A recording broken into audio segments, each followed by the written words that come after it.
안녕하세요. 어린이와 작가가 함께하는 방송, 재미있고 알찬 방송 어린이 라디오 박정선입니다. 오늘도 재미있는 이야기와 멋진 이야기 손님 여러분 기다리고 있으니까 구독과 좋아요 꾹 눌러주시고 방송 들어주세요. 이번 주도 지난주에 이어서 우리 함영현 작가님이 함께 하시겠습니다. 네, 안녕하세요. 또 이렇게 만나게 돼서 반갑습니다. 영광이에요. 예, 먼저 첫 번째 사연 읽어볼게요. 서울 상현초등학교 조혜윤 기자가 보내준 사연입니다. 겨울 간식 탑3. 벌써 가을이 훌쩍 지나 겨울이 되었습니다. 몸이 떨리고 입김이 나오는 추운 겨울에 먹으면 온몸이 따뜻해지는 간식들이 있습니다. 그중 저의 기준에서 가장 맛있는 것은 오뎅입니다. 추울 때 오뎅 국물을 한 모금 마시면 몸이 부르르 떨리면서 따뜻함이 발까지 전해집니다. 두 번째, 뭐니 해도 겨울 간식은 붕어빵이죠. 저는 팥 붕어빵을 좋아합니다. 하지만 슈크림 붕어빵도 맛있습니다. 얼마 전 붕어빵을 사 먹었는데 작년에 사 먹던 것과 달라서인지 바삭하지 않아서 아쉬웠습니다. 하지만 맛은 있었습니다. 세 번째, 저는 길에서 먹어보진 못했지만 집에서 먹어도 맛있는 고구마입니다. 검게 탄 껍질을 싹 벗기면 노릇노릇 속살이 반짝입니다. 그걸 한 입 베어 물면 참을 수 없이 계속 먹게 됩니다. 이것 말고도 겨울 간식으로는 호떡, 호빵, 군밤 등이 있습니다. 글을 쓰는 지금도 입에 군침이 돕니다. 읽는 저도 지금 군침이 돌고 있습니다. 저도요. 듣고 있는 저도요. 지금보다 더 추울 때 먹으면 맛있을 것 같습니다. 이렇게 적어줬는데 진짜로 얼마나 글을 그 음식이 눈앞에 상상이 되도록 맛깔나게 써줬는지 제가 읽으면서 정말 먹고 싶어서 겨우 참았습니다. 사실 오뎅이 아니라 어묵이라고 하는 게 맞다고 해요. 근데 어묵 그러면 왠지 반찬 같고 식재료 같은 느낌이 있어요. 오뎅 그러면 뜨끈한 국물에 이렇게 꼬치 딱 껴가지고 맞아. 그게 상상이 돼요. 선생님 어묵 좋아하세요? 좋아하죠. 저는 어묵탕 좋아해요. 네. 특히 집에서 먹어도 맛있지만 길에서 막 추울 때 포장마차 같은 데 들어가가지고 추운데 서서 국물 마시면서 오늘 먹어야겠어요. 선생님 너무너무 군침 막 넘어오게 말씀해 주셔. 아니 근데 고구마를 어떻게 이렇게 표현을 하냐고요. 검게 탄 껍질을 싹 벗기면 노릇노릇 속살이 반짝입니다. 호박고구마. 그럼 먹으면은 달콤하면서 입에서 사르르 녹는 그 맛을 너무 표현을 잘해줬어요. 붕어빵 얘기도 해줬는데 붕어빵도 또 종류가 많더라고요. 그러니까요. 지금 팥 슈크림 또 있어요? 나 팥 슈크림밖에 모르는데. 피자 붕어빵도 있고요. 호떡도 꿀호떡, 야채호떡 뭐 여러 가지 있는 것처럼 붕어빵도 되게 종류가 많더라고요. 붕어빵 속에 서로 무엇을 넣느냐에 따라서 이제 종류가 달라지나 봐요. 채소도 넣어요 거기다가? 그럼 채소 붕어빵 있는 것 같아요. 그거 있다면 먹어보고 싶네요. 치즈 붕어빵. 치즈 붕어빵. 여러 가지 붕어빵이 있었는데 그래도 저는 붕어빵은 팥이 최고라고 생각합니다. 붕어빵의 터줏대감 같은 팥 붕어빵. 잘 구워진 붕어빵은 정말 너무 맛있어요. 요즘에 그 붕어빵이 우리말에 어디가 있는가 알려주는 예쁜 거 뭐가 있대요. 찾기가 힘드니까 겨울 간식하면 뭐니 해도 그 김 있잖아요. 멀리서도 막 김이 확 나고 맞아요. 그게 보이면 와 먹고 싶다 맛있겠다. 풀빵 알아요? 풀빵. 그럼요. 요즘은 그걸 국화빵 이렇게 맞아요. 부르던데 국화빵. 그때 맛이 더 부드러워요. 풀빵은 약간 하얀색. 그 포를 싸고 있는 겉에 부분이 진짜 약간 풀 같은. 그러니까요. 그거 진짜 맛있었는데. 맛있었어요. 근데 어쨌든 이 호떡도 그렇고 찐빵, 만두 뭐 이런 것들 그 김이 확 나는 것만 봐도 야 저거 맛있겠다라는 그런 생각을 물씬 들게 만드는 겨울 간식들이었어요. 먹는 얘기 실컷 하다 보니까 노래 한 곡 들어야 되겠습니다. 인천 선원초등학교 양채준 기자가 보내준 피아노 연주입니다. 나의 X에게.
좋네요. 네. 세준 친구 피아노 실력이 너무너무 많이 는 것 같고 진짜 겨울 느낌 나는 혜윤 친구가 겨울 간식을 소개해줘서 그런지 그런 장면이 막 연상이 됐어요. 친구들과 호호 불면서 추운 데서 따뜻한 군고구마나 이런 거를 먹는 느낌이 났어요. 아 진짜 연주 너무 잘 들었습니다. 선생님은 혹시 악기 연주하는 거 있으세요? 아 저는 요즘에 배우고 있어요. 아 뭐 배우시나요? 하모니카. 아니 하모니카를 가져올 걸 그랬다. 갖고 오시지. 너무 안타깝다. 되게 여러 악기가 등장했는데 네. 하모니카는 예. 한 번도 근데 아직 잘하지는 못하는데 어릴 때 오빠들이 하모니카를 잘 불었어요. 옛날에는 그쵸? 하모니카 많이 잘 불었어요. 그래서 네. 버스 안내양이 있었잖아요 그때는. 네. 우리 오빠가 막 뒤에 앉아서 막 불고 하고 그러니까 그 안내양이 우리 오빠를 알았었는지 그것도 안 받고. 어머. 그래서 내가 어릴 때 그 오빠가 잘 부는 게 좀 동경이 있었거든요. 네. 그러다가 어디 독후감대 시상식에 갔다가 거기 축하 하모니카를 부는 선생님이 있었어요. 예. 하모니카 잘 불어서 되게 잘 들었어요. 나도 하모니카 불고 싶다는데 그랬는데 그 선생님이 그럼 가르쳐 줄게요 이러는 거예요. 근데 그분이 교장 선생님 출신이라 아는 걸 나눠주는 게 몸에 밴 분이신 것 같아요. 네. 근데 저는 이제 시간 내는 게 너무 어려워서 하는 네. 일이 많아서 내가 할 수 있을까 그래서 예스를 못 하겠는 거예요. 네. 가르쳐 준다 그러는데 네 선생님이 시작하면 된다는 거예요. 그래서 딱 날짜를 잡아서 가서 이제 4회째 배웠는데 4번 배우셨어요. 근데도 한 3개월 이상 배운 듯해요. 와. 그래서 아이유의 부럽다. 드라마 그런 것도 볼 수 있고 그 무슨 시계 할아버지 시계인가 뭐. 할아버지의 낡은 시계. 네, 그것도 불어요. 그거 우리 어린이 라디오 단골 연주곡이거든요. 그것도 악보를 주셔가지고 그 연습하고 있어요. 선생님 멋있는 곡 완성되면 꼭 녹음해서 보내줘요? 꼭 보내주세요. 네. 와. 기쁠 때는 기뻐서 불고 슬플 때는 불다 보면 기뻐지고.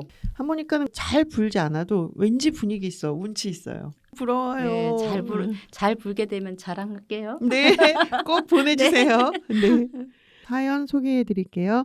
고창대하초등학교 박건호 어린이가 보내준 사연입니다. 우리 집에 있었던 일. 1학년 때 흥덕에서 고창 아산면으로 이사를 왔다. 처음에는 집이 지어지는 게 신기하기도 했고 새로워진 느낌이었다. 창고가 먼저 지어지고 있었는데 창고가 지어지기 전까지는 땅에 텐트 치고 거기서 잠을 잤다. 집이 지어졌는데 그 집은 전보다 더 넓었다. 초창기가 지나고 집에 산 지 4년쯤 됐을 때 집이 아주 편하고 좋았다. 엄마 아빠가 맨날 일하러 가셔서 집에는 나 혼자 있었다. 중반기가 지나고 나는 집이 편해져서 밖에 나가기 귀찮아졌다. 지금 연도에는 집이 활발해지고 좋은 집이 되었다. 강아지도 밖에서 키우는 데다 삽살개이다. 이름은 복실이고 집을 잘 지켜준다. 지금까지 이사 오고 집이 성장한 과정이었다. 와, 집이 성장을 한대요? 집을 주인공으로 잡아서 우리 집에 있었던 일, 그래서 네. 우리 집에서 있었던 일을 쓰나 그랬더니 그 집이 네, 지어지고 그러네요. 지금까지 쭉 그러네요. 성장해온 과정을 집이 이제 완성돼 가는 예. 거죠. 그걸 성장이라고 얘기하네요. 예, 집을 주인공으로 삼아서 글을 썼다는 것도 놀라웠지만 처음에는 새로 지은 집이 약간 낯설고 그렇잖아요. 네. 그거를 잘 표현을 해줬고 이제 강아지도 있고 집이 활발해졌다고. 네, 그러니까 생물이네, 그죠? 예. 살아있는 걸로 생각을 했어, 그죠? 집의 역사를 집이 태어나서 한 것처럼 썼어요. 4년쯤 됐을 때 집이 네. 어떻게 됐고 이런 식으로. 그러니까 고전에는 좀 뭔가 여러 가지 다양하게 수리도 하고 조금 그랬겠죠. 그랬겠죠. 네. 지금은 이제 이 집이 활발해지고 좋은 집이 되었다고 이렇게 써줬어요. 아마 건호가 그 집에 살기 때문에 그 집이 더 잘 성장했을 것 같아요. 맞아요. 우리 건호 친구 말처럼 엄마 아빠는 맨날 일하러 가셨으니까 집을 그렇게 활발하고 좋은 집으로 만든 건 사실은 건호였다는 얘기죠. 우리 건호 매력 있네요. 네. 글만 잘 쓰는 게 아니라 그죠? 그러게요. 분명히 매력 있을 것 같아요. 집을 친구처럼 생각하고 집을 성장하게 도와주는 네. 건호 친구. 표현이 너무 좋다. 예. 여기 아이들 되게 멋진데요. 예, 너무 멋집니다. 예. 예, 이렇게 멋진 글 그리고 학교나 집에서 있었던 재미있는 사연 어린이 라디오로 보내주세요. 고민 상담이나 노래, 악기 연주 등의 솜씨 자랑을 보내주셔도 좋습니다. 팟빵, 유튜브, 어린이 라디오 네이버 카페, 카카오톡 채널, 이메일 북프렌드 bookfriend @bookbrand.net으로 보내주시면 됩니다. 다음 순서는 우리 이야기 손님의 책 낭독을 들어보는 시간인데요. 선생님 오늘 어떤 책 갖고 나오셨나요? 네. 저는 동화 쓰는 게 좋아서 열심히 썼더니 책을 좀 많이 출간할 수 있었어요. 네. 그래서 그중에서 하나를 고민하다가 오늘 가져온 책은 네. 석수장의 마지막 고인돌하고 요거 그리고? 함경북도 만세소녀 동풍신을 가져왔어요. 이 석수장의 마지막 고인돌은 강화도 문학계행 가가지고 그 유네스코 문화유산으로 올라가 있는 고인돌을 보고서는 상상해 쓴 거고요. 네. 이 책은 좀 의미가 있어요. 남한의 여성 독립운동가 하면 대체로 아이들이 유관순 그래요. 네. 예. 북한의 유관순 열사 같은 분이 동풍신 열사예요. 일제 강점기 때는 남북의 그 독립운동가들이 같이 싸운 거지, 그죠? 네. 근데 남북으로 지금 나눠졌기 때문에 남한에 있는 유관순만 기억하면 안 되겠다 이런 생각으로 살펴보다가 2017년에 3.1 경축사를 듣게 됐어요. 네. 거기에 애국 열사들 쭉 나열하더라고요. 네. 근데 동풍신이 귀에 들어왔어요. 아. 좀 새롭잖아요. 낯설기도 하고. 그래서 자료 조사를 해보니까 자료가 그렇게 많지는 않은데 독립운동하는 여정이 유관순 열사하고 비슷하더라고요. 이 동풍신을 이제 알려야 되겠다. 통일 한국을 생각하면 남한에 있는 유관순만 기억하지 말고 북한에 있는 동풍신도 우리가 기억해야 될 가치가 있다. 네. 그래서 쓴 책이에요. 네. 예. 제가 그러면 조금 소개해 볼게요. 네. 이 동풍신이 서대문 형무소에서 공문을 받고 쓰러져 있고 이런 부분이에요. 해가 2번 바뀌었어요. 형무소 창밖 어딘가에서 새소리가 들렸어요. 고향 명천의 하늘이 펼쳐졌어요. 푸르고 맑은 바닷빛 하늘에 양털구름이 몽실몽실 떠가고 있었어요. 아버지의 다정한 목소리가 좁은 감방 안에 퍼지고 있었어요.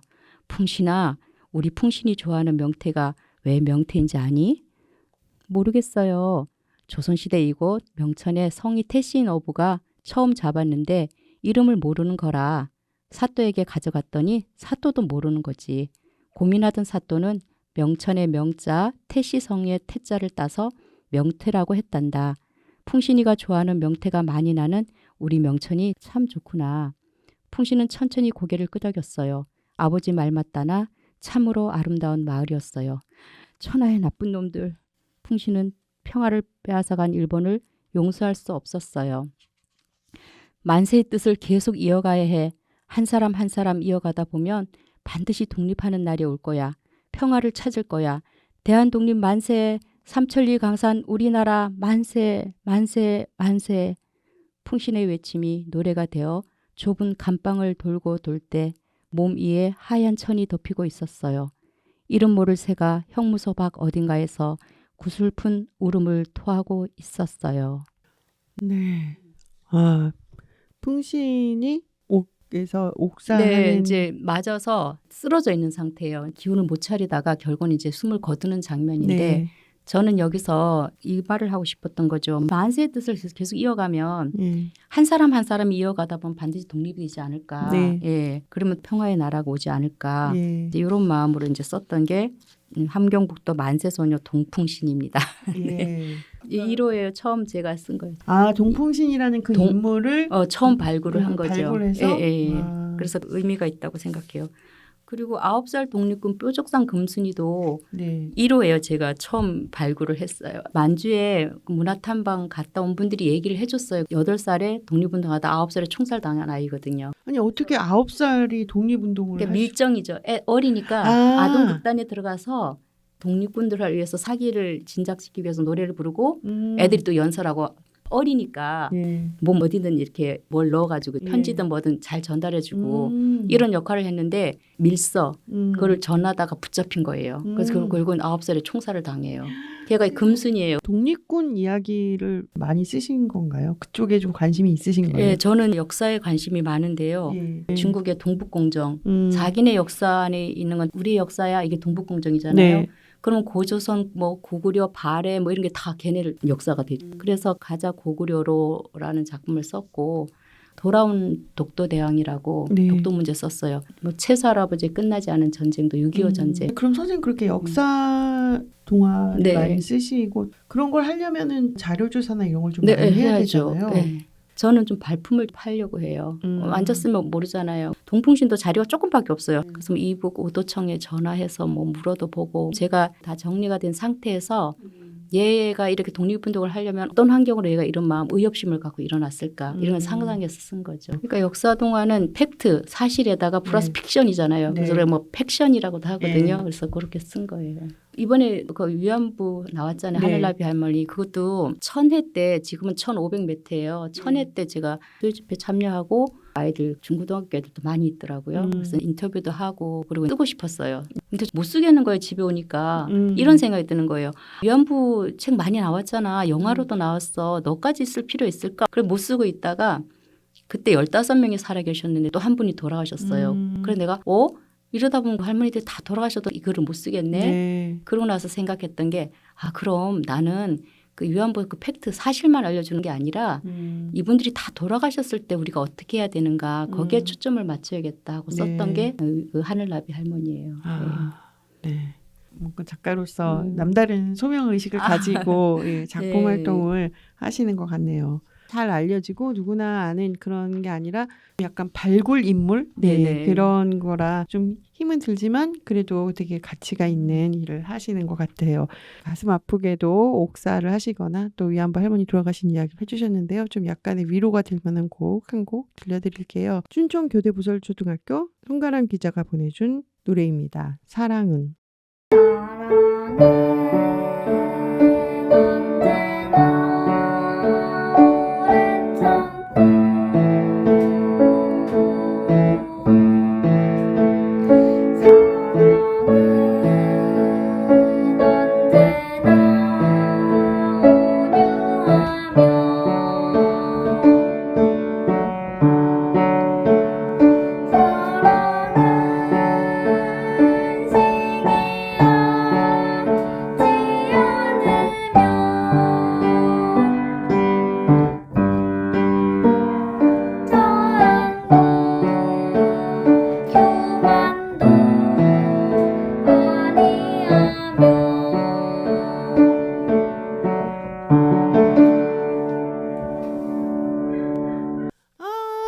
아니 이렇게 끝나다니 그 뒤에 더 있지 않나요? 사랑은 모든 걸 감싸주고.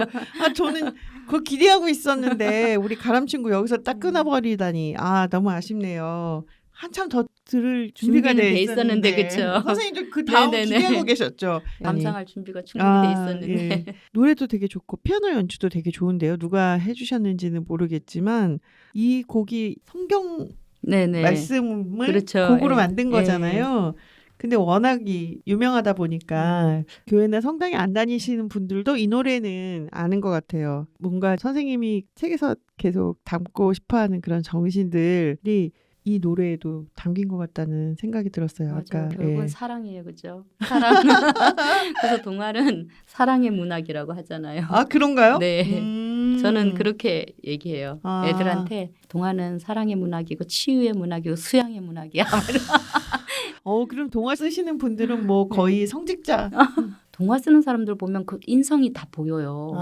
그래서 동화 장르가 잘 맞구나 저분한테 이런 생각을 갖게 되더라고요. 결국은 주 독자가 어린이니까 동화가 이렇게 좀 배려의 문학이 있는 것 같아요. 동화는 치유의 문학이다라는 얘기를 해주셨는데 사랑은 이런 노래도 우리 익히 많이 듣는 노래잖아요. 맞아요. 이것이 어린이의 목소리로 이렇게 나오면 뭔가 느낌이 되게 많이 다르고 물론 어린이라고 해서 늘 예쁘고 착하고 이런 건 아니잖아요. 현실적 동심이 있죠. 그럼에도 불구하고 어린이들만이 가지고 있는 그런 선한 심성, 인간의 착한 본성이 있어서 그런 어린이들이 읽을 문학이 어린이 문학이잖아요. 그래서 더 치유의 기능이 강화되는 것 같은 생각이 들었어요. 저도 동화를 읽는 게 훨씬 더 재밌고 그 동화가 주는 에너지가 있어요. 그래서 읽고 나면 굉장히 행복하고 즐겁고 그렇잖아요. 슬픈 얘기도 읽고 나면 카타르시스를 느낄 수 있다는 그것이 감동 아닐까 싶어요. 진짜로 너무 흥미진진하고 재미있는 동화책 진짜 많잖아요. 맞아요. 그래서 이거는 인류 모두를 위한 것이다 라는 생각을 하게 하는 그런 작품들이 참 많아요. 그런데 우리 가람 친구의 목소리를 통해서 들려오는 사랑은 이란 노래도 다른 느낌의 사랑을 생각하게 해줘서 잘 들었습니다. 다음은 동시 소개해드릴게요. 원주 봉대초등학교 김다혜 기자가 보내준 동생이라는 동시인데요. 선생님이 읽어주세요. 동생 김다혜. 어디 내놔도 부끄러운 우리 동생. 동생이라고 부르기도 싫은 내 동생. 맨날 말썽만 피우는 우리 동생. 때리기만 하고 사과는 안 하는 내 동생. 그래도 간식 챙길 땐 누나 것 하나 더 챙겨주고 선물 받을 땐 누나 것 하나 더 챙겨주는 우리 동생. 학교에선 아는 척도 안 하지만 사실 누나가 없으면 심심해서 쩔쩔매는 내 동생. 글이 살아있네요. 살아있어. 예, 현실 남매의 모습을 그대로 보여주고 그죠? 동생에 대한 솔직한 내 심정을 예. 있는 그대로 드러내줘서 이 솔직함이 주는 공감이 있네요. 그러네요. 어디 내놔도 부끄러운 첫 문장부터 반전인데 보통은 어디 내놔도 부끄럽지 않다는 말을 그 관용구가 있잖아요. 네. 근데 그거를 딱 뒤집어서 어디 내놔도 부끄러운 우리 다혜 친구가 여기 사연을 보내줄 때 동생이라고 하지 않고 꼭 우엄마라고 표현을 해요. 근데 오. 요즘 애들은 그렇게 말하나 봐요. 우리 엄마 아들의 줄임말이 우엄마. 아 그렇구나. 예. 내 동생이 아니라 우리 엄마 아들이다. 오. 막 그런 식으로 표현을 해서 저는 속으로 조금 약간 우려가 됐거든요. 네. 이렇게 동생에 대해서 이렇게 말하는 건 좀 아닌 것 같은데 이런 생각을 했는데 그래도 다행히 마지막에 네. 동생을 칭찬하는 말이 있어서 어찌나 다행이던지 마지막 표현도 어떤 상황이 딱 느낌이 오는 게 누나가 없으면 심심해서 쩔쩔매는 내 동생.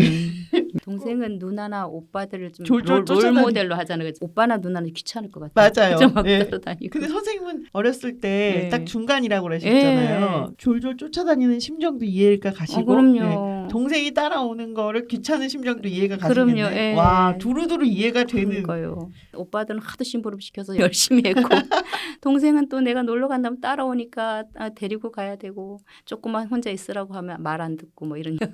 그래서 나 정말 학교에 동생 데리고 간 적이 있었어요. 아 집에 어른이 안 계셔서. 없어가지고 예. 나보고 동생을 돌봐서 학교에 가지 않아야 되지 않을까 이런 얘기를 하는데 나 학교 가야 돼 그러면서 동생을 데리고 갔는데 얘가 너무 얌전히 있는 거예요. 선생님도 이해해 주셨어요. 내가 선생님 우리 집 비어가지고요. 옛날엔 시골 학교에서 그런 그쵸, 일이 그쵸. 있었답니다, 여러분. 맞아요. 옛날에는 애기 업고도 온 언니들 있었대요. 근데 얘가 너무 얌전히 있는 거예요. 근데 나중에 심심했나 봐요. 예. 막 기어다니면서 연필도 뺐고 공책도 뺐고 내 거야 해가지고 나중에 애들이 야 그래서 되게 재밌어했어. 조금 창피하셨겠다. 근데 저는 어릴 때 잘 살 때도 있고 좀 가난하게 살 때도 있었거든요. 네. 아버지가 좀 빨리 돌아가셔가지고 아이고. 그랬는데도 밝은 성격 있잖아요. 예. 그래서 뭐 동생을 돌보고 집에 있는 것보다 학교 와서 선생님한테 말씀드려보고 선생님 안 된다 그러면 애를 그냥 복도에 앉혀놓을까? 그래서 내가 혼자 운동장 가야 그 의자에 앉힐까? 막 생각하고 갔는데 선생님 들어오라 그래가지고 다행히 걔 교실에서. 조기 교육 받은 거 아니에요. 걔가 공부를 잘하길래 내가 너 조기 교육 시켰어. 그랬던 기억이 있어요. 재미있는 동생 네. 이야기 들어봤는데요. 연주 하나 들려드릴게요. 세종도담초등학교 현두빈 기자가 보내준 연주입니다. 리코더 연주인데 학교 종이 땡땡땡과 비행기.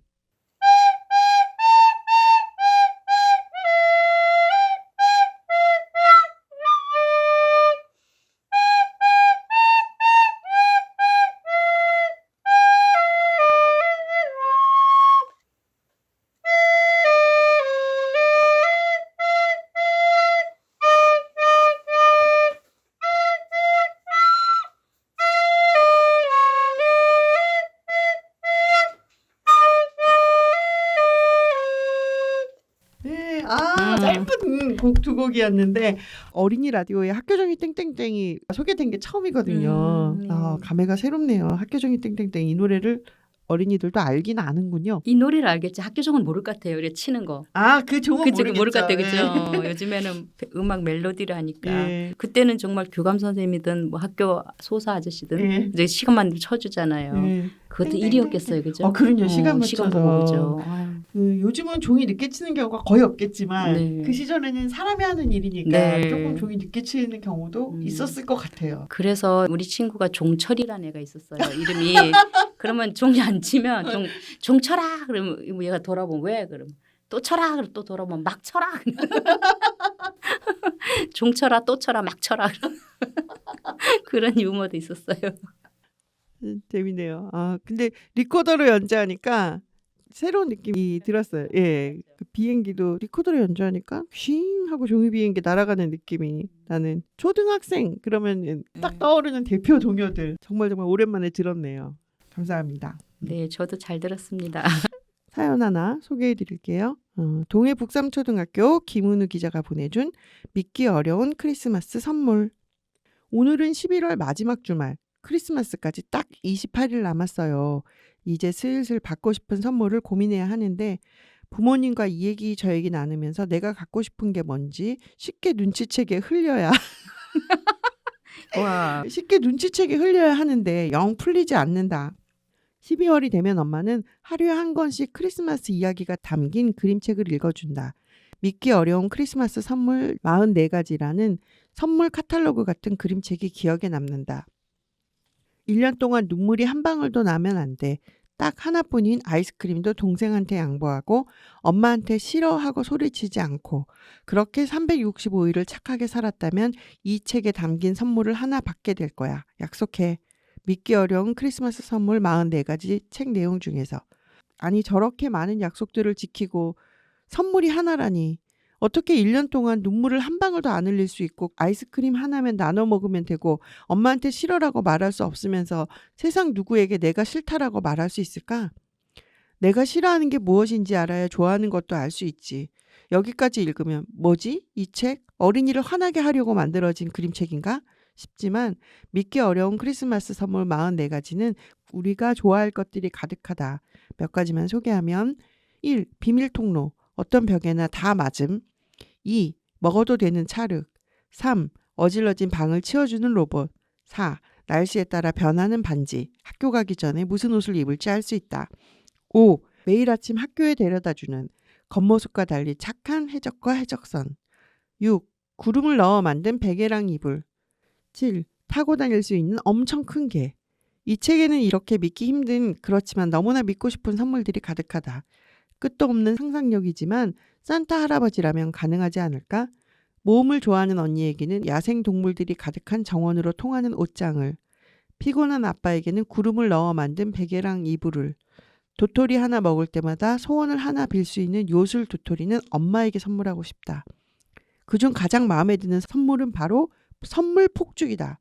불꽃이 터지고 나면 수백 개의 선물이 땅으로 떨어진다. 선물 폭죽은 나 혼자만 즐겁고 행복한 게 아니라 우리 모두를 즐겁게 해줄 수 있는 최고의 선물이니까. 가슴 아프고 힘들었던 2022년 크리스마스엔 대한민국 전국 방방곡곡에 선물 폭죽 팡팡 터지게 해달라고 빌고 싶다. 크리스마스의 사랑과 축복이 그리고 크리스마스의 기적이 함께했으면 좋겠다는 생각을 하니까.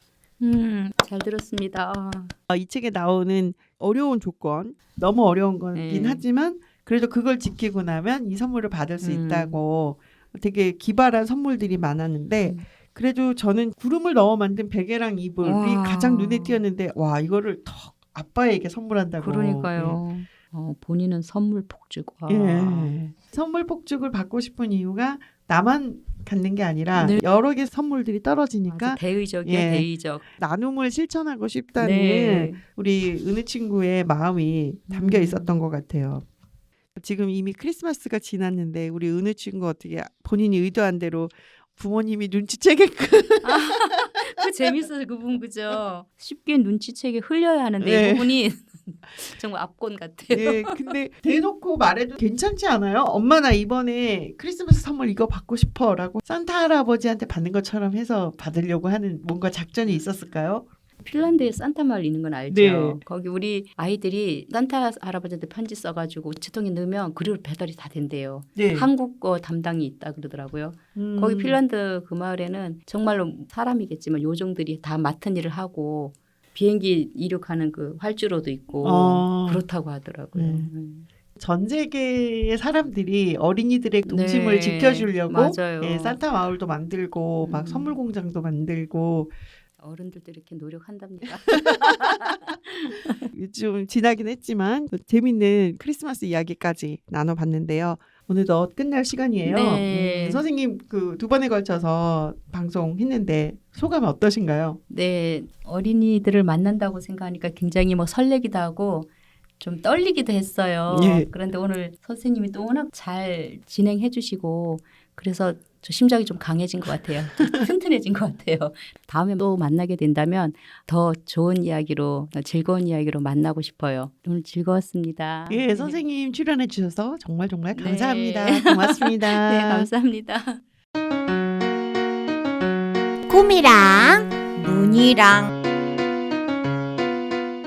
문이야, 전쟁이 났을 때 전쟁? 아, 난 전쟁 싫어. 난 평화주의자야. 나도 전쟁 싫어.